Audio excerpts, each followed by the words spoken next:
Meus amados irmãos, a paz do Senhor Jesus Cristo, sejam todos bem-vindos a mais uma edição de Diálogos Teológicos. Com alegria em nossos corações, recebemos os irmãos mais uma vez nos estúdios da ETAD e hoje nós vamos dar continuidade a uma conversa iniciada na semana passada. Estamos juntos aqui, o irmão Mike, paz do Senhor, irmão Alexandre Valeriano, paz do Senhor, Bruno William, a paz do Senhor, e eu, pastor Gunnar, e você está nos Diálogos Teológicos. Meus irmãos, semana passada nós demos início a uma conversa que mostrou-se muito interessante, muito produtiva.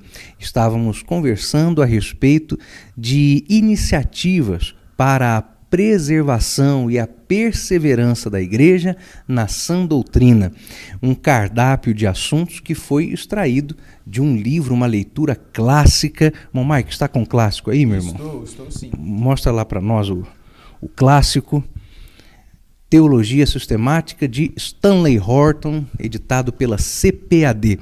E o irmão Mike tirou dessa leitura que nós estamos fazendo conjuntamente, um programa de leitura que temos seguido, alguns itens que fizeram com que a igreja americana, as Assembleias de Deus especialmente, perseverassem na sã doutrina. Vamos relembrar o cardápio, irmão Mike? Então, a gente falou semana passada sobre os crentes continuadamente cheios do Espírito Santo, como uma estratégia de conservar a sã doutrina, e a partir de hoje ficariam os assuntos produção literária, lições de escola dominical, institutos bíblicos, ministério dos itinerantes, romances escritos, cânticos compostos, a música aí como uma estratégia, e também respostas rápidas a erros doutrinários. Ótimo. Então vamos discutir esses assuntos hoje e vamos relembrar o texto bíblico que usamos semana passada. Irmão Alexandre? Isso, o texto está na segunda epístola de João, versículo de número 9, que diz: todo aquele que prevarica e não persevera na doutrina de Cristo não tem a Deus. Quem persevera na doutrina de Cristo, esse tem tanto o Pai como o Filho. Muito bem. Meus irmãos, vamos começar então. O próximo ponto aí da lista é produção literária. É algo que chama muito a nossa atenção, porque no contexto das Assembleias de Deus brasileiras, nós temos por referência que a grande iniciativa para a preservação doutrinária não foi, por exemplo, a formulação de uma declaração doutrinária. É algo que chegou tardiamente para a nossa igreja. Sim. Mais de 100 anos. Mais de 100 anos depois da fundação. Uhum. Mas, do ponto de vista literário, até que a nossa igreja despertou razoavelmente cedo para isso. Sim, né? Nós tivemos aqueles primeiros jornais, logo no início da nossa igreja aqui no Brasil. Boa Semente, que foi o primeiro. Teve o Mensageiro da Paz depois, mas teve mais um. O Som Alegre. Som Alegre, exatamente. Eram dois, era o Som Alegre e o Boa Semente. Aí eles se fundiram para dar lugar ao Mensageiro da Paz. Sim.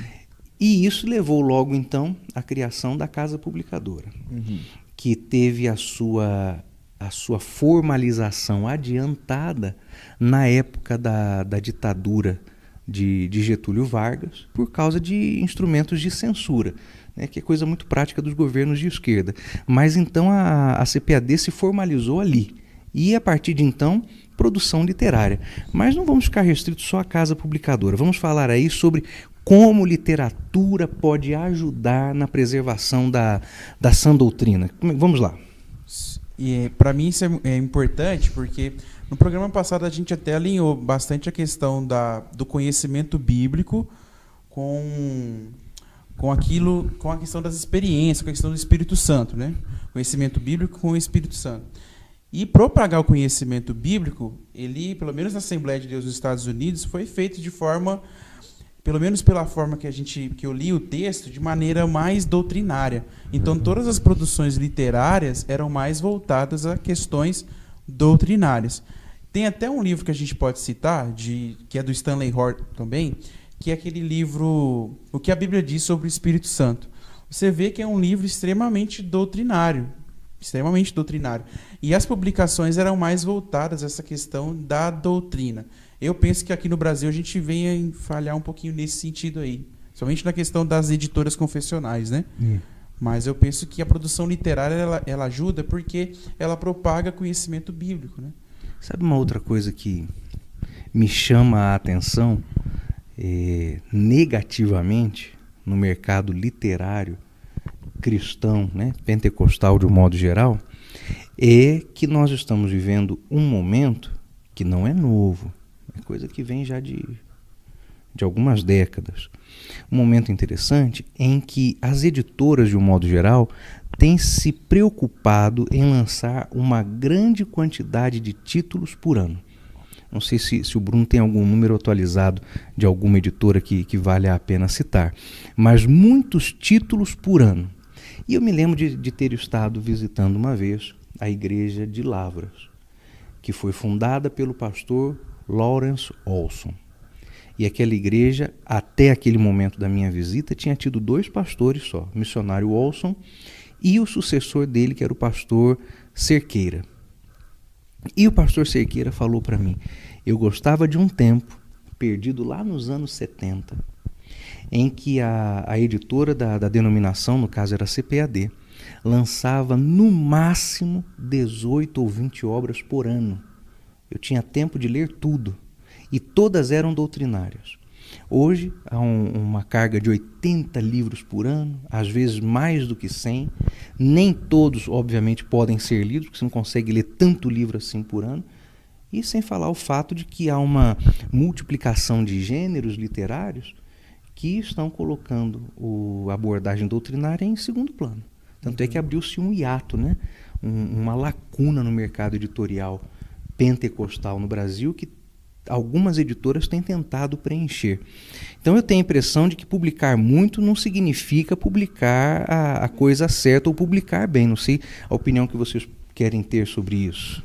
Quantidade não é qualidade, né? Nunca foi, né? E eu vejo que tem muito disso, e tem muitas editoras que não são grandes, que têm publicado também em alto volume. Publicações e livros que se a gente parar um ano para ler, a gente não vai conseguir. Porque é muita coisa para uma pessoa só poder ler. E a igreja acaba se perdendo nesse meio, porque ela fica carente de ser suprida por publicações doutrinárias que ensinem sobre o que a Assembleia de Deus pensa, sobre o que a doutrina pentecostal prega. Então é consenso que talvez estejamos errando na quantidade de itens publicados e também na procedência, na qualidade desse material? Eu acho que sim, mas não sei se eu estou certo. Mas eu tenho notado muito mais livros que a gente pode talvez colocar entre aspas como autoajuda do que como livros realmente doutrinários, né? A gente abre lá o site da editora, que a gente vê desses livros que eu, assim, denomino como autoajuda, né? Agora, por exemplo, o livro do Stanley Hort, você vai procurar hoje para comprar, você não acha. Está esgotado. Tá esgotado. E é engraçado que você encontra esse tipo de título com um valor bem mais caro do que com esses de autoajuda. Qual é mais caro? Esses de doutrinário. E apesar de mais caros, estão sempre esgotados. Mas eu penso que estão sempre esgotados porque as publicações são poucas. Pelo menos na minha concepção. A tiragem é pouca porque as editoras acabam indo por um caminho mais de pensamento econômico do que de edificação para a igreja. Mas eu acho que ela está seguindo um outro caminho, talvez. Um caminho que está agradando o leitor de hoje. Mas é aí que eu ia falar. Eu tenho uma cisma de que talvez não seja isso. A impressão que eu tenho, de um modo geral, é que as editoras evangélicas, para não falar de uma e ser injusto, as editoras evangélicas estão desconectadas com o desejo, com a necessidade do leitor cristão médio. E quando eu digo leitor médio, eu não estou me referindo a um leitor mediano, fraquinho, não.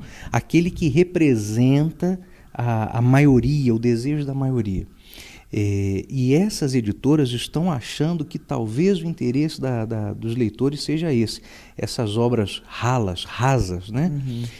Quando, na verdade, o leitor médio ainda se interessa por obras de peso como essa daí. E por que eu estou falando isso? Porque eu observo que quando sai uma tiragem, 1000 livros, que é uma tiragem sob demanda, de uma obra como essa, ou outra do mesmo porte, esgota-se que nem água. E, meus irmãos, vender 1000 livros no mercado editorial do Brasil não é fácil, não. Por outro lado, certos materiais aí, ditos de autoajuda, alguns vendem muito, e você não está errado, vendem muito, mas a imensa maioria deles a gente percebe que estão de canto nas livrarias. Então, acho que há uma falta de sintonia entre as editoras e o desejo do leitor médio, mas é uma cisma minha, uma cisma minha. Eu não sei se vocês concordam com isso, mas é uma cisma que eu tenho. Mas eu percebo aqui no livro, o autor desse capítulo, ele deixa muito claro de que era uma forma essas publicações eram para ajudar a igreja. Porque no início do pentecostalismo ali, as pessoas estavam tendo a percepção errada a respeito de muitas doutrinas, somente do Espírito Santo. Então, as publicações eram de fato para preencher essa lacuna que as pessoas tinham no conhecimento delas. Então, para que elas encontrassem ali uma verdadeira percepção daquilo que a Bíblia estava ensinando, não enfatizando demais as experiências, mas colocando a experiência no seu devido lugar. Então, aqui eu vejo que as publicações elas tinham esse propósito de ajudar as pessoas a terem o entendimento certo das coisas. E a igreja ela foi caminhando, pelo menos essa questão dos Estados Unidos ali, com essa produção literária, nesse sentido, sabe? Qual é o problema que está acontecendo? Onde as pessoas estão errando doutrinariamente? Entende? Entendi. E já não é uma coisa que eu percebo aqui. Eu acho que aqui a gente acaba sendo meio perdido assim, na hora de adquirir um livro, sabe? As pessoas não sabem mais o que comprar, não sabem mais o que adquirir. Elas não sabem o que elas querem. Elas estão meio perdidas, sabe? Essa é a impressão que eu tenho. Aquela coisa que a gente sempre fala, né, Bruno? Da questão de elas não terem uma... Não tem um norte, né? Não tem um norte, não é uma mentoria. Curadoria. Elas não têm, então... Elas não sabem as suas necessidades, as editoras também não sabem as delas, e fica essa confusão. Mas não é falta de escola dominical isso daí? É falta de escola dominical. Eu acho que é totalmente falta de escola dominical isso daí. E, meu irmão, eu não tenho obrigação de ser um mestre em teologia. Agora, se eu vou à escola bíblica dominical, acho que pelo menos por onde começar a procurar, eu vou aprender. Sim. Não é não? E é interessante que esse é o outro ponto que a igreja ali nos Estados Unidos utilizou para preservar a sã doutrina. Essas publicações literárias, mas as escolas dominicais como uma coisa para fortalecer ainda mais tudo isso, né? Então, elas estão até assim interligados esses dois pontos, né? Na lista não há uma questão sobre romances doutrinários? Isso. E aí nós ficamos a princípio pensando, né, mas romances doutrinários, e a ideia era que fossem livros que através de uma narrativa ajudassem a explicar pontos da fé, não é isso mesmo? E ficamos pensando, será que tem isso disponível no Brasil? Sim. E tem. Tem. Eu vou citar alguns que eu me lembrei durante essa semana. Convém que o bispo seja casado. Era uma história para defender o fato de que o celibato não é algo recomendável, via de regra, para o exercício de um pastorado. Convém que o bispo seja casado. Um outro que eu acho que boa parte dos irmãos que acompanham o nosso programa já leram, já viram pelo menos nas livrarias, é aquela novela chamada Deixados para Trás, do Tim LaHaye.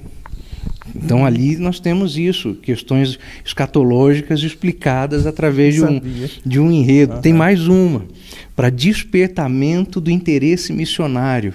Mamãe, te amo. O livro Thaís, a Bela do Éden, foi minha mãe que escreveu. Então, são livros que, do ponto de vista, vamos usar essa palavra, né, de abordagem fictícia, podem expor pontos doutrinários bem importantes. Nossa, Interessante, né? Não sabia desse. O mais clássico desse acho que seria o Peregrino, né? Peregrino, de John Bunyan. Mas, irmão Alexandre, escola dominical, próximo ponto aí, né? É o próximo ponto. Tá. Em sua igreja, dirigindo a congregação, orientando os crentes e tal, é apenas um discurso proforme ou realmente você consegue dimensionar a importância da escola dominical para a saúde doutrinária da igreja? A Bíblia mesmo diz que o meu povo perece por falta de conhecimento. Isso é fato, né? E a falta de conhecimento e falta de interesse na escola dominical, tenho certeza que está matando muito crente. Está fazendo muito crente doente. Mas aí a gente procura ficar pensando, por que essas pessoas não se interessam mais pela escola dominical? Será que é pelo simples fato do conhecimento? Ou não? E aí a gente tem algumas experiências, como por exemplo de professores que ensinam bem e professores que ensinam de qualquer jeito. Salas de professores que ensinam bem, os alunos vêm. Salas de professores que levam isso de qualquer jeito, os alunos ficam. Aí o pastor sobe no púlpito e fala da importância da escola dominical. Fala que a escola dominical é relevante e todo mundo tem que participar. Até fala assim, quem dera se a quantidade de crente que tem aqui no domingo à noite fosse o mesmo da escola dominical. Nossa, verdade. Né? A gente sempre fala isso. Porém, a gente incentiva, mas não olha para o professor. Não olha para a capacitação do professor. O professor não se interessa em conhecer. Obviamente não vai passar conhecimento nenhum. Aí a pessoa vai falar assim, eu vou para lá para quê? E isso é que a gente enfrenta na prática dentro da igreja. Então não é simplesmente a importância da escola. Ela é importante se for uma escola bem cuidada, tem que incentivada. Ser, exatamente, por ela ser importante. Então se eu estou falando para uma igreja que a minha escola dominical ela é extremamente importante, eu tenho que investir nela, não só fazer uma propaganda. Não se trata de cuidar da escola para ela ser importante, mas é cuidar porque ela é importante. Exatamente. Bem. Então, ela começa a ser importante dentro da igreja, conforme o pastor a trata ela como importante.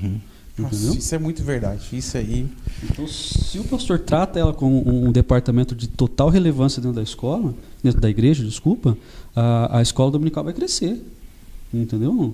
Eu via isso quando assumi a igreja. Escola dominical vazia. Primeiro, segundo, terceiro culto de ensino, a igreja estava com 70% da membresia. Então, o que está acontecendo? Aí muitas pessoas falam assim, nossa, eu gostei muito do jeito que o senhor ensinou, eu gostei muito do jeito que o senhor abordou as coisas e tal. Mas por que da escola dominical é diferente? É porque eu não dou aula na escola dominical? Não é porque o pastor não dá aula. É porque aqueles que estão dando aula não estão se preparando como deveria se preparar. Mas isso tem que vir também do pastor da igreja, não só do professor, né? Estava vendo uma série sobre a história da igreja, e eles estavam falando sobre a questão do início das escolas dominicais. E nos Estados Unidos, elas tiveram início, ele até aponta as escolas dominicais como uma resposta de um lado conservador da igreja contra a teologia liberal. Olha.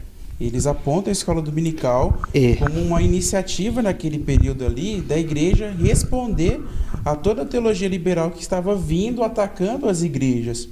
Então, a escola dominical ela surge nesse sentido de ajudar a fortalecer a igreja doutrinariamente, pelo menos ali nos Estados Unidos. Vamos dizer o que aqui do contexto brasileiro, né? Isso é muito realidade.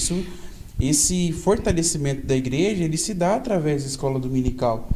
Isso que o Alexandre falou, da questão do apoio do pastor, meu irmão, isso é para tudo na igreja, para tudo. Por isso que o pastor, rapaz, ele tá com uma bronca nas costas, um peso. Tá com a bronca nas costas, mas o cajado tá na mão, né? Então tem que fazer, né? Exato, bem lembrado, pastor. Porque a igreja vai muito sobre a percepção que ela tem do pastor. Em todos os sentidos, gente, em todos os sentidos, não só da escola dominical. E isso até num culto de sábado à noite, se o pastor não tá, a igreja não vai. Se o pastor fala que não veio no culto seguinte, a igreja... Exato, então... Mas eu percebo a escola dominical como uma ferramenta assim, incrível para fortalecer. É uma ferramenta que não pode ser desprezada. Sim, não pode. E eu tenho certeza que a maior massa das pessoas que nos assistem são professores de escola dominical. Sim. Né? E aí a gente faz essa pergunta, como você tem tratado a escola dominical, já que você é um professor de escola dominical, né? Dessa importância. Ainda que, por exemplo, o meu pastor não me dá a total liberdade ou não invista na escola dominical. Quando eu assumi a responsabilidade de dar uma aula, de levar um conhecimento, eu tenho que fazer isso da melhor forma possível, né? A escola dominical, ela é tão importante porque, assim, tem muito obreiro que talvez não vai ter condição, não vai ter tempo de fazer um curso formal de teologia como o da ETAD. Mas se ele frequenta a escola dominical, ele já tem um curso básico de teologia ali. Porque na escola dominical a gente aprende sobre doutrina, a gente estuda todos os livros da Bíblia. Então, a escola dominical, ela faz jus ao nome, ela é a maior escola do mundo. Então, Sim, a gente tem que frequentar. Mas se a escola dominical tem esse poder assim, de ser a maior escola do mundo, por que a gente precisa de um instituto bíblico? Olha, eu entendo o seguinte: a necessidade de um instituto bíblico é diferente da necessidade da escola dominical. Não se trata que a escola dominical seja insuficiente, mas sim que ela se predispõe a atender uma necessidade, enquanto que o instituto bíblico, outra. Se estamos falando do preparo, do fortalecimento, até mesmo da exortação, do encorajamento doutrinário, da membresia como um todo, a resposta a essa necessidade é a escola bíblica dominical. Mas se a necessidade for o aperfeiçoamento de obreiros, aí a escola dominical é a base, mas o próximo patamar é um instituto bíblico. Então daí nós temos duas ferramentas e uma não substitui a outra. Uma não substitui a outra. Mas eu posso me atrever a dizer que se eu precisar escolher uma, eu escolho a escola dominical. Perdeu o emprego. Perdemos todos. Perdemos todos. Mas não quer dizer que a escola bíblica dominical substitua o instituto bíblico, embora ela tenha a nossa preferência, porque é a ferramenta de maior alcance. Mas sim que o Instituto Bíblico tem o seu papel. No caso da Igreja Brasileira, todo mundo, você que está nos assistindo aí e está fazendo um seminário bíblico que não seja a ETAD, e você pertence a uma denominação pentecostal, especialmente as Assembleias de Deus, no Brasil, qualquer instituto bíblico pentecostal ligado às Assembleias de Deus deve reconhecer a sua existência ao trabalho feito pelos missionários americanos, especialmente ao pastor Bernardo Johnson. E por que eu digo que devemos todos ao trabalho do pastor Bernardo, ou de Deus através do pastor Bernardo, a existência dos nossos institutos nas Assembleias de Deus? Porque depois que Deus usou o pastor Bernardo para dar início às Cruzadas Boas Novas, 1 milhão... está na sua camisa, na sua também, aqui. Lê aí. Quase 2. Realizou 225 cruzadas evangelísticas, nas quais quase 2 milhões de almas aceitaram a Cristo. No meio desse processo, o pastor Bernardo foi chamado por Deus para abrir a ETAD. Aí os pastores da época, claro que a resistência foi sendo vencida paulatinamente, disseram assim: bom, se o pastor Bernardo, homem a quem Deus usa para levantar paralítico, curar cego e salvar tantos milhares de almas, está dizendo que é hora de sentarmos para estudar a Bíblia em um seminário, então deve ser.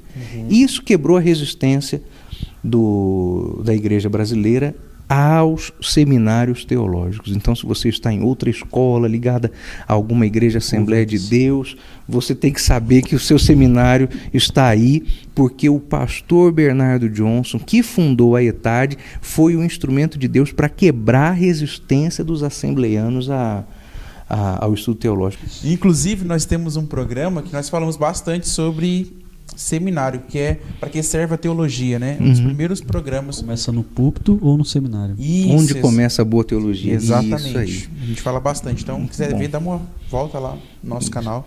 Então, irmãos, seminário bom é conservador, é bíblico.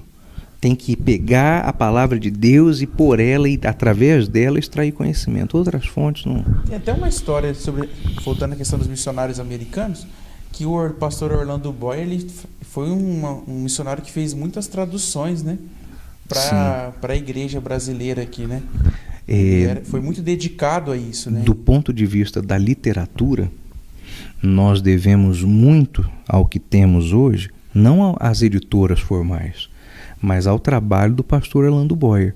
De acordo com o que diz a sua biografia, do que dizem os testemunhos dos pastores que andavam com ele, inclusive aqui mesmo a irmã Dori já contou parte dessa história, trata-se de um homem que não media esforços em fazer traduções e publicações de livros e fazer com que esse material chegasse às mãos do povo, tomando prejuízo financeiro.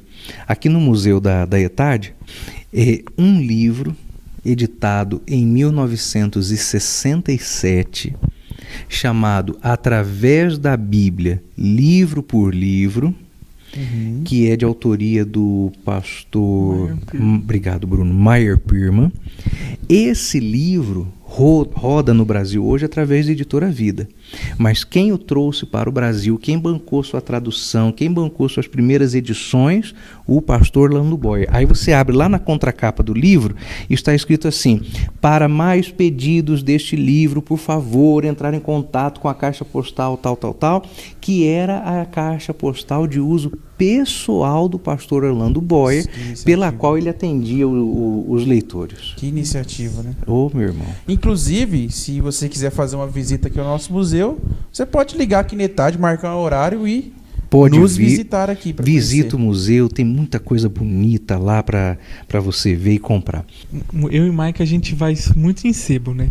A gente foi uma vez num sebo, eu encontrei nesse sebo aqui no centro de Campinas uma edição da enciclopédia do pastor Orlando Boyer. Espada cortante? Não, a enciclopédia bíblica. Enciclopédia bíblica. Isso, mas da época que era publicada por ele. Raríssima. Por ele, raríssima. Eu encontrei comprei, paguei R$6.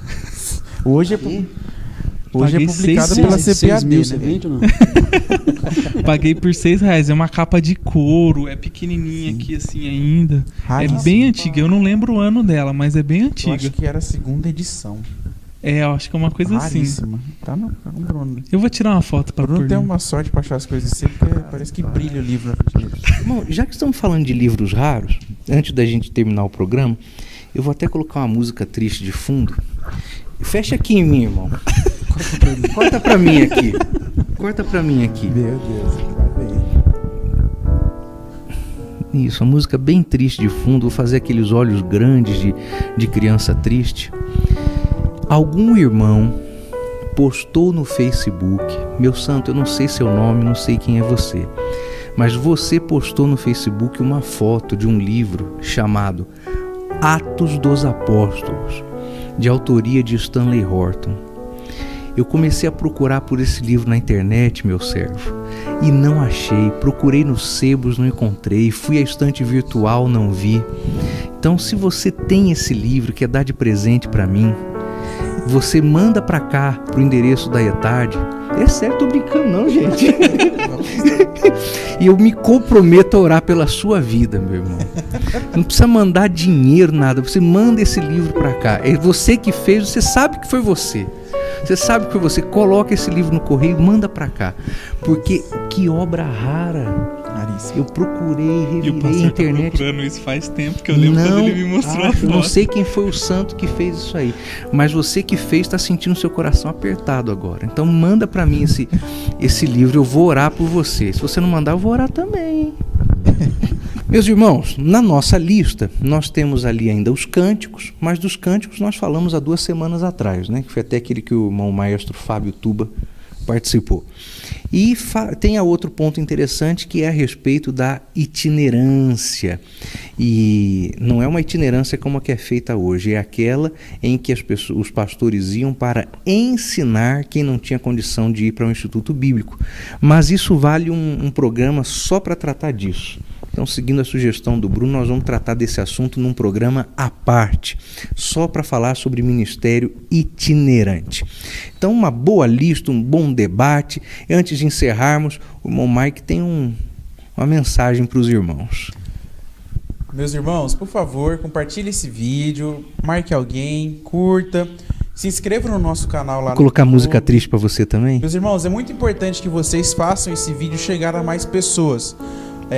Marque alguém então nesse vídeo, marque o seu pastor, o seu irmão, a sua irmã, e mande esse vídeo lá no grupo da igreja, nos acompanhe aí nas redes sociais e faça com que esse vídeo chegue a mais pessoas. Então, nós contamos com a ajuda de vocês. Meus irmãos, nós vamos nos despedindo por aqui de mais uma edição em nome de Jesus e, se Deus quiser, nós nos vemos semana que vem. Irmão Mike, Deus abençoe a todos, até a próxima. Alexandre, Deus abençoe, até a próxima. William, Deus abençoe, meus irmãos. William. Até a próxima. William, William. De repetir a saudação do outro. Que um dá paz do Senhor, a paz do Senhor. Senhor, Então vamos mais uma vez então.